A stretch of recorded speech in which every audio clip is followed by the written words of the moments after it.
Okay. So ఈరోజు morning 5:30 నుంచి హైదరాబాద్ కమిషనరేట్లోని ఏసీపీ సిసిఎస్ డిటెక్టివ్ డిపార్ట్మెంట్లో వర్క్ చేస్తున్న శ్రీ టి ఉమామహేశ్వరరావు గారి ఇంటిపైన, వారి బంధువుల ఇంటిపైన, close associates residences and offices location పైన అరౌండ్ 11 ప్లేసెస్లో సెర్చెస్ చేయడం జరిగింది. ఆయన పైన అభియోగాలు రావడంతో ఆదాయానికి మించిన అక్రమ ఆస్తులు ఉన్నాయన్న నేపథ్యంలో ఇవి సెర్చెస్ చేయడం జరిగింది. సో ఆ సెర్చెస్లో భాగంగా ఇప్పటిదాకా అన్ని సెర్చెస్ అన్ని ప్లేసెస్లో చూసి కన్సాలిడేట్ చేసుకుని చేస్తే అరౌండ్ 17 ప్రాపర్టీస్ ఈయన వేరియస్ ప్లేసెస్లో ఈయన అండ్ ఈయన బంధువుల పేరు మీద కొన్నట్టుగా తెలుస్తోంది.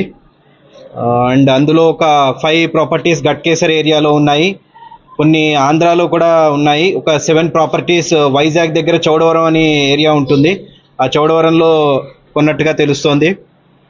అట్లనే ఇక్కడ ఈ సేమ్ అశోక్ నగర్ ఏరియాలోనే అరౌండ్ 4 ప్రాపర్టీస్ ఉన్నాయి.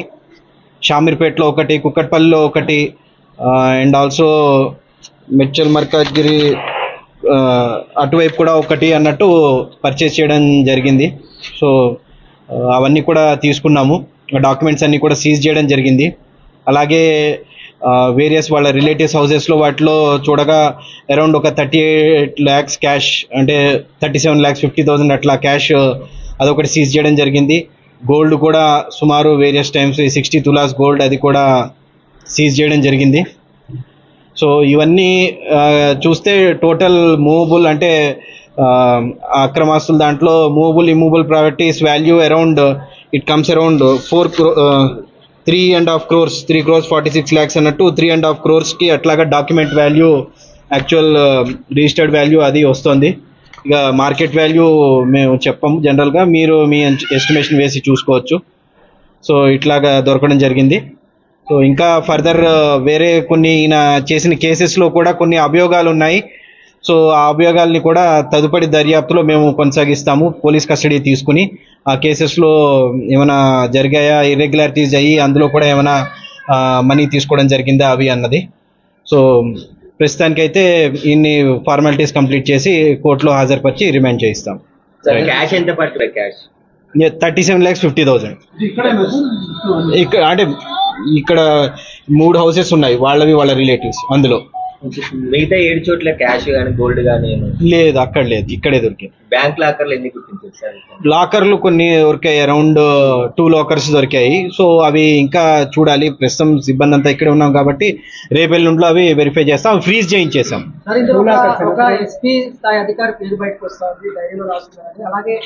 సహకరించలేదు ఏసీబీ. అదే అంటే పేరు వచ్చింది కేవలం అది ఎస్పీ అని అదే అని కాదు, పేరు కేవలం అలా వచ్చింది. ఆ పేరు ఎవరిది ఏంటి అనేది డీటెయిల్స్ ఫర్దర్ చూడాలి. ఆ డీటెయిల్స్ చెప్పలేదు, దానికి మాకు సహకారం అందించలేదు ఈయన. సో అందుకని తదుపరి పోలీస్ కస్టడీలో వాటిలో మేము అది కనుక్కుని ఆ పేరు కూడా ఇది చేసి అది ఇన్వెస్ట్మెంట్ చేశారంటున్నారు. ఆ ఇన్వెస్ట్మెంట్ ఫర్మ్తో కూడా మాట్లాడి అందులో అటువంటి ఇన్వెస్ట్మెంట్ అయిందా, ఆ పర్సన్ ఎవరైతే ఉన్నారో ఆ పర్సన్ చేశారా లేదా అన్ని వెరిఫై చేసి మేము కన్సల్టేట్ గా చూస్తాం. అది ఎవరు సార్, ఏం పేరు సార్? సందీప్ రావు అని చెప్పేసి వస్తున్నా సార్. అంటే పేరు యాక్చువల్ గా ఇతని గ్యాడ్జెట్స్ లో చూస్తే సందీప్ అని ఉండే, దాన్ని మరి ఎట్లా వచ్చిందో తెలీదు, మీడియా వాళ్ళు సందీప్ రావు అని తీసుకున్నారు. బట్ అది మేము చెప్పలేము ఎవరన్నది. సో అందుకోసమే అన్నాం కదా, కేవలం ఆ పేరు వచ్చింది, ఆ పేరుతో చాలా మంది అధికారులు ఉన్నారు, అవన్నీ వెరిఫై చేసి ఇతన్ని కూడా ఎట్లాగా పోలీస్ కస్టడీ తీసుకుంటాం కాబట్టి అప్పుడు కూడా వెరిఫై చేసి ఫుల్ ఫ్లెడ్జ్ గా చేసుకుంటాం. వ్యాపారాలు ఏమైనా గుర్తించారు సార్? ఇంకేమైనా వ్యాపారం పెట్టుబడులు పెట్టారంటున్నారు సార్?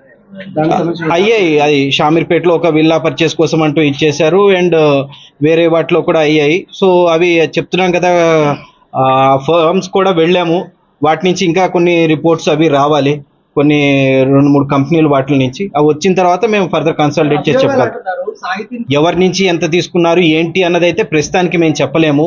ఆఫీస్లో కూడా టీం ఉంది, మీకు తెలిసి ఉంటుంది, సిసిఎస్ ఆఫీస్లో. ఈ కేసు ఇంకొక కేసు కూడా మా దృష్టికి వచ్చింది. ఆ కేసులో కూడా ఒక ఎన్ఆర్ఐ ఇన్వెస్ట్ చేసిన కేసులో కూడా కొన్ని అభియోగాలు వచ్చాయి, ఎఫ్ఎంసీజీ ఇన్వెస్ట్మెంట్ ఏదో చేసిన దాంట్లో అన్నది. సో ఆ కేసెస్ వివరాలు తీసుకుని తర్వాత వాళ్ళని పిలిపించి ఎగ్జామిన్ చేసి ఏమైనా అయ్యిందా మీరు అన్నట్టు అన్నవి వెరిఫై చేస్తాం. అరెస్ట్ చేశారు సార్? చేస్తాం, చేస్తాం, తీసుకెళ్తాం. ఇప్పుడు తీసుకెళ్ళి రేపు మార్నింగ్ అట్లాగా కోర్టులో హాజరుపరుస్తాం. సార్ ఇతని బ్యాచ్మెంట్స్ కూడా కొందరితో కలిసి రియల్ ఎస్టేట్ లో పెట్టుబడి సంబంధించిన ఫోన్ నెంబర్ అట్లా రాశారు అట్లా ఏం చెప్పలేదు. లేదు, అట్లా ఉంటే కన్ఫర్మ్ అయ్యేది కదా, ఏం లేదు, జస్ట్ పేరే ఉంది. అందుకని చెప్పి మేము ఏం కన్ఫర్మ్ చేయలేకపోతున్నాం. అది డిపార్ట్మెంట్ కి సంబంధించిన అది కూడా అదే తెలియాలి కదా, జస్ట్ అదే పేరు ఉందని చెప్పాను నేను, సందీప్ అని చెప్పని. సో అది ఏంటా అన్నది ఫర్దర్ ఇన్వెస్టిగేషన్లో తిను కూడా మాకు చెప్పలేదు.